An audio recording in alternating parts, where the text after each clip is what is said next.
या व्हिडिओमध्ये आपण 2x2 अव्ययाचा निश्चयक काढणार आहोत म्हणजेच डिटर्मिनंट. या ठिकाणी आपल्याला 2x2चा अव्यूह बी दिलेला आहे, ज्याच्यामध्ये संख्या आहेत 5, 3, -1 म्हणजेच ऋण 1 आणि 4. तर याचा निश्चयक कसा काढायचा? याचा निश्चयक काढण्यासाठी आपल्याला सर्वप्रथम याच संख्या दोन उभ्या रेषांमध्ये लिहाव्या लागतात.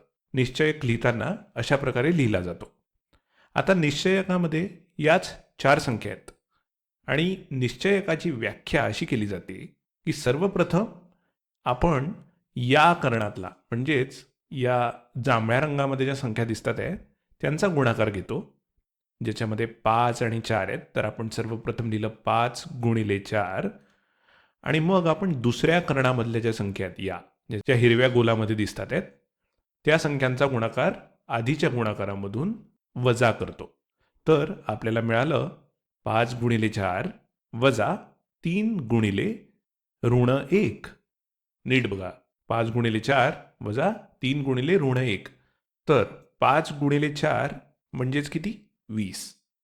20 वजा आपल्याला किती करायचे त्याच्यातून? 3 गुणिले ऋण 1 म्हणजेच वजा 3 किंवा ऋण 3. तर 20 वजा ऋण 3 म्हणजेच 20 अधिक 3. उत्तरासाठी तयार राहा. या ठिकाणी निश्चयक किती असेल? 23.